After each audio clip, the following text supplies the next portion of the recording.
Shalom, Most High in Christ bless. This is Captain Ezra. And this is Officer Amasai.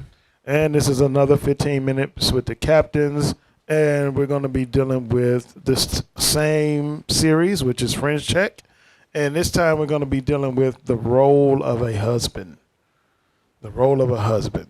You know, because a lot of brothers don't know their role. They're like, I get married, I'm just supposed to come in and bark orders and walk out the room and that's it. And get my feet massaged and got my slave, my slave that I got in there. They don't know what they're supposed to do. So we're just going to touch on some scriptures and try to bring that to the forefront. So let's go to Numbers 15:38 like we always do. This is the book of Numbers, chapter 15 and verse 38. Speak unto the children of Israel, and bid them that they make them fringes in the borders of their garments throughout their generations, and that they put upon the fringe of the borders a ribbon of blue. And it shall be unto you for a fringe, that ye may look upon it, and remember all the commandments of the Lord, and do them, and that ye seek not after your own heart and your own eyes, after which you used to go a-whoring. So these fringes are for us to remember all the commandments of the Lord and do them. And do them. So let's deal with this. Let's go to Matthew 19 and 5. Matthew 19 and verse 5. This is the book of Matthew, chapter 19 and verse 5. And said, For this cause shall a man leave father and mother, and shall cleave to his wife. Wait, stop there. Point number one, you got to leave father and mother. You want to be married, you can't be married and you live with your mama, she live with her mama or her auntie, or y'all live together with her mama in the basement. No. Read that again. And said, For this cause shall a man leave father and mother, and shall cleave to his wife, and they twain shall be one flesh. Now they're one flesh. But guess what this just told him that he got to do? Provide somewhere for y'all to live.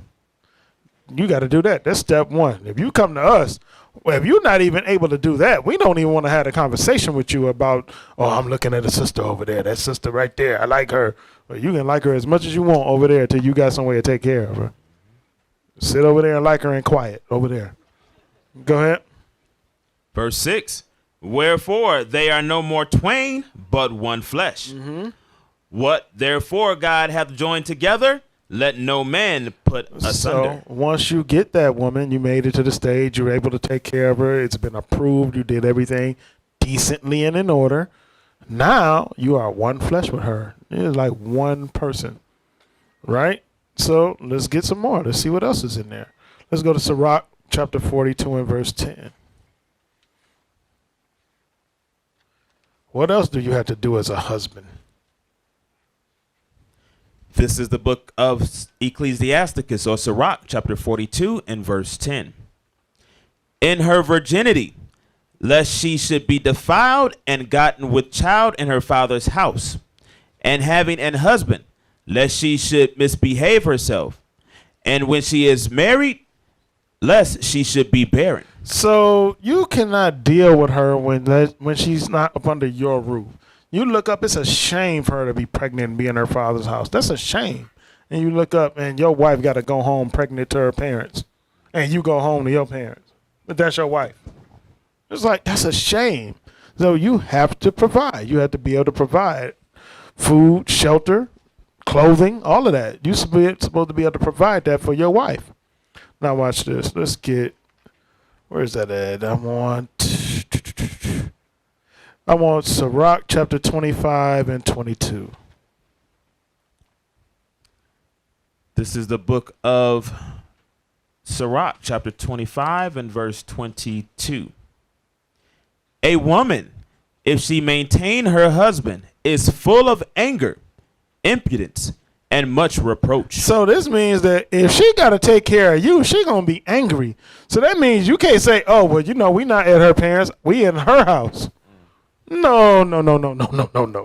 It says, read that again. What's going to happen if you move into her house, she got a job, and you play video games all day? A woman, if she maintain her husband. If she had to take care of your behind, and you tell us, I want the new Jordans. Hey, baby, how much we got in the account? I want the new 2K, whatever, 28 or whatever it is. I want the new Madden football game. She got to take care of you. What? Is full of anger. She gonna be full of anger. Impudence. Impudence. Give me the scripture. Give me the definition of impudence. I went to Cooley. I don't know what that means. Impudence. What is that? All right, the definition of impudence. Marked by contemptuous or cocky boldness or disregard of others. So she's going to be in there cocky in the household. When you walk in and you walk into her house and you got the nerve telling I'm the man, she going to be cocky. What? Right. Negro, your clothes will be outside when you Right. come home. She not listening to you. She Right. going to be extremely cocky and insolent. Click that. Let me see what insolent means. Insolent. Oh, yeah, that's a good one. Insultingly contemptuous. She's in going to speech. be insulting and contemptuous in speech or conduct. So when she calling you all kind of N-words and you broke this, that, blah, blah, blah, Lazy, that's because no good, lazy, I don't know what your mama did to you. Because you coming up in her house and she got to take care of you. So they let you know you cannot, you gotta know you be able to take care of her, or at least bring some stuff to the table and y'all going by a house. But you want to go lay up in her house, this is what you gotta be in store for. So this is part of your role as a husband. You gotta provide. Go to 1 Timothy 5 and 8.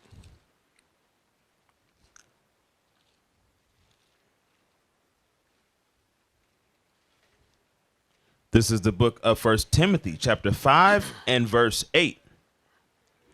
But if any provide not for his own, and especially for those of his own house, he have denied the faith, and is worse than an infidel. You have denied the faith if you do not take care of your family. You're not providing for your wife. You're not providing for your children. You are worse than an unbeliever. You got to understand, an unbeliever is not going to get the kingdom. An unbeliever is destined for death.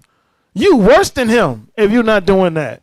As a man, as a husband, as a father, you're not worthy of being called an infidel.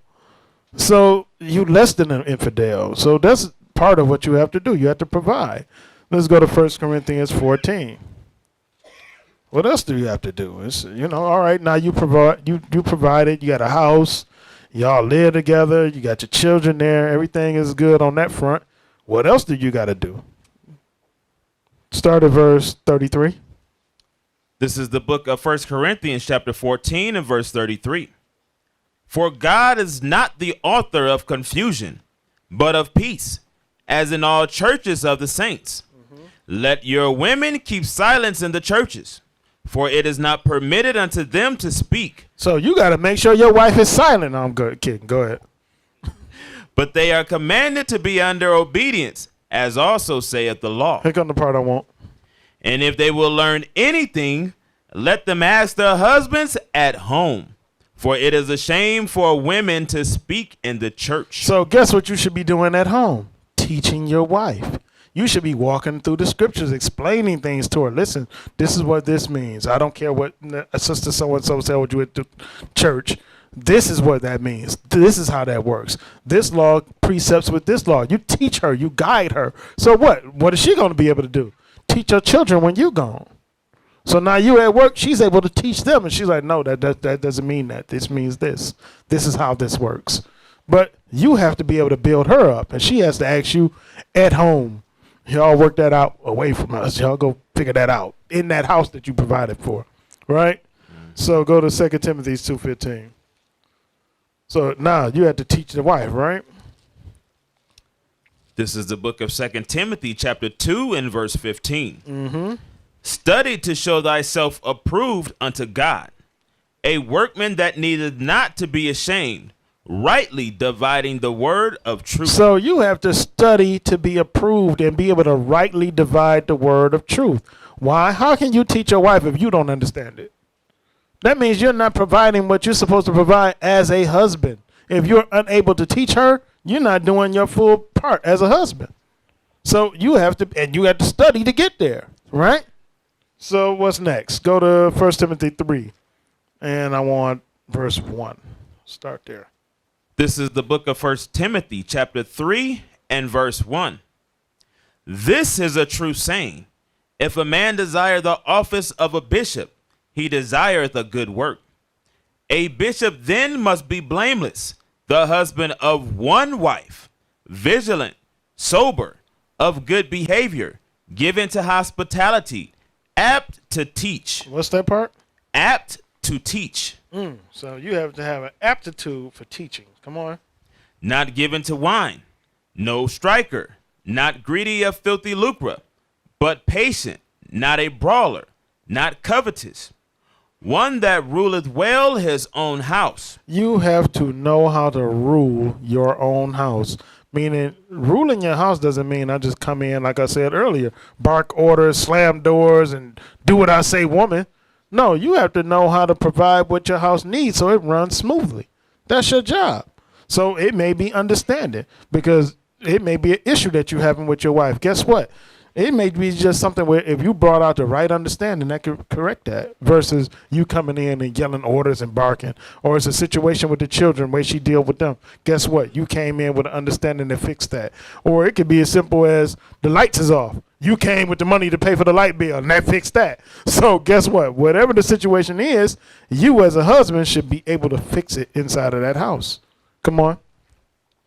Having his children in subjection with all gravity. And so the thing about this is that when you come into to truth and you understand that the Most High is raising up leaders, because some men like to read this and say that, oh, I don't desire the office of a bishop.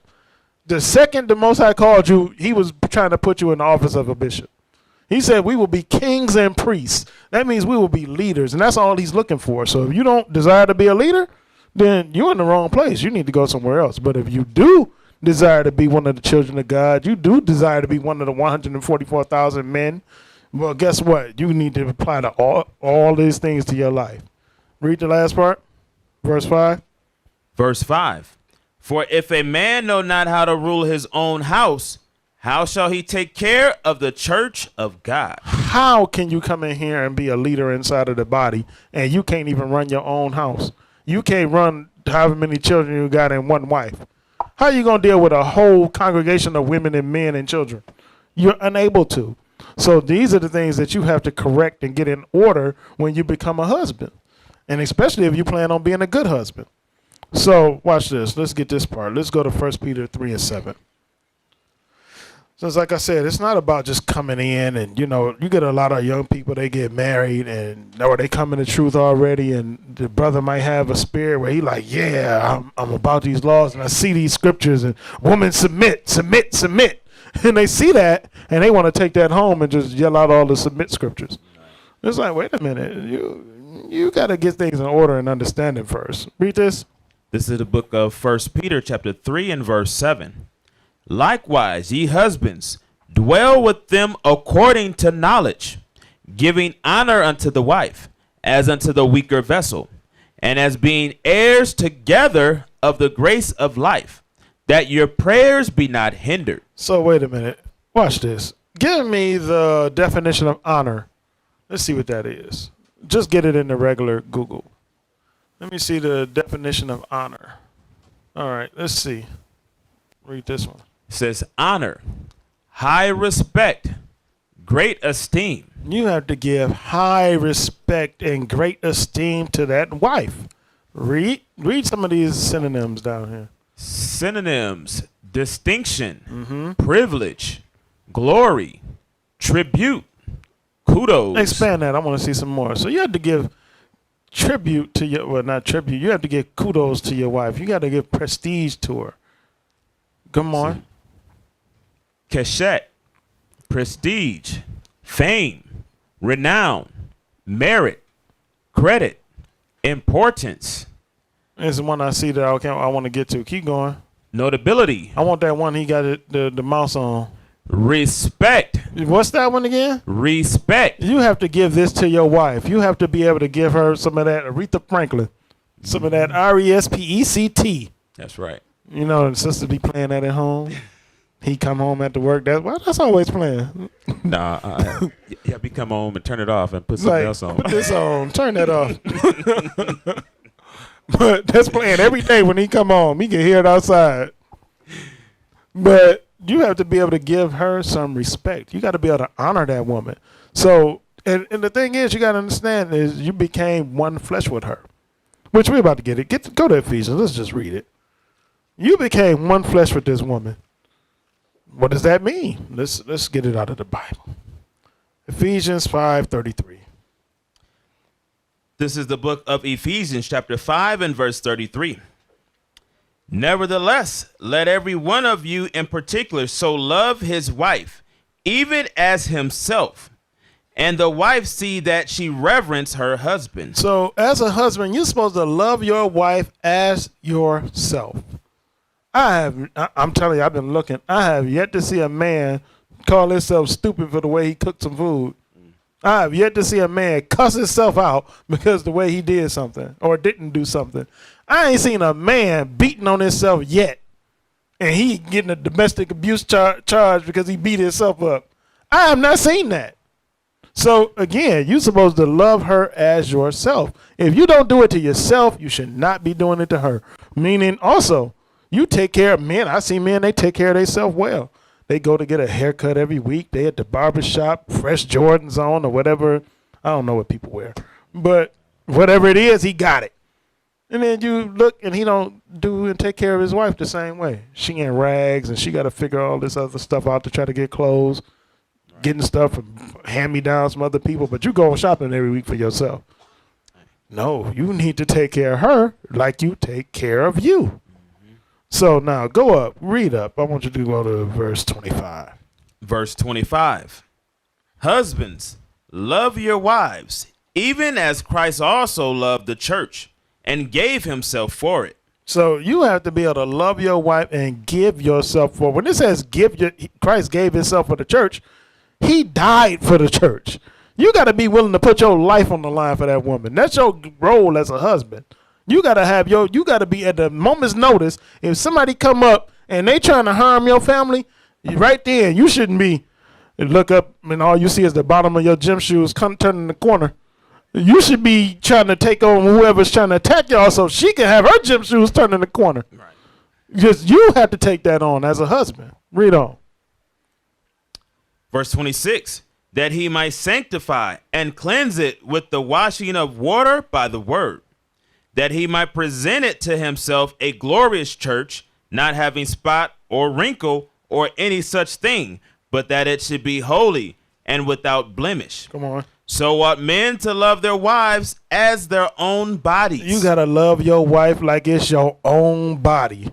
That's why I said before about you don't see. I don't know anybody that has a domestic case against themselves. Right. I have not seen that yet. Police then came and arrested you for what you're doing to you. I've never seen it. Come on.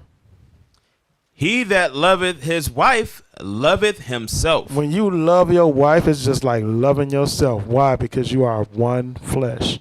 So you got to remember that in your daily walk. You got to remember that when you putting your shirt on that your wife fringed up for you. When you putting that shirt on that your wife fringed up for you, remember it's a fringe on there that's letting you know that that woman is the other part of you, and there's certain ways you got to deal with her and treat her. So we're going to end it on that note, and with that, we'll say shalom. Shalom. We used to scream black power while heroin was pushed, but at the end of the day, nothing's in vain. IUIC has been given a vision. The tents of Judah has risen. Many has attempted the mission, minor murmuring, omitting, and missing the mark. Just reading that he had the flame of fire in his eyes gave us the spark. We on Paul's mission. We out on the road, purple and gold, from Mexico, Cuba, Haiti, Ghana, Sierra Leone. 144,000 boots banging, concrete crackling. These are our men repented at heart. The scriptures is proof. IUIC, we deliver the truth.